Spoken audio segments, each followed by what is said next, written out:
Okay, from here what we're going to do is some ID milling. So let's go have a look in here. And what I want to do is I want to select this face here, and I'm going to go to end milling.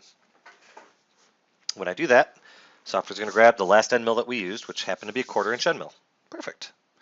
Now here, what I want to do, I'm going to leave this at 0, and maybe I want to rough this at 60,000 step the cut. Did you guys notice, by the way, that it is picking up every single ID pocket automatically for us? I mean, think about that. How cool is that? And if we look at this, this is great. This is doing everything in that pocket. Now, in some cases, on machines like this, doing that type of work is great, but you might get some over travels. Okay? Why? It's because these machines maybe don't have the biggest y-axis travels. Okay? Or you can't go below X to a certain level, or whatever. In cases like that, what you want to do is you want to switch from using XY machining to polar coordinate machining. Okay, so all I'm going to do is go edit this operation, and we're going to go again to that multi-axis button. We're going to activate multi-axis.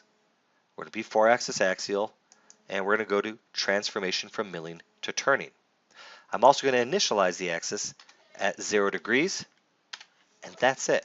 Now we're going to use polar coordinate machining. And let's have a look at what that looks like in simulation. Okay, so the toolpath is done. Let's go ahead now and run simulation on this. And now watch what happens. We're going to approach, we're going to do our thing, but this time something different is going to happen. Notice the C-axis is moving now instead of the XY axis. Cool. Again, you didn't have to delete the toolpath, start over. All you did is activate the command you were after. Very, very easy and awesome.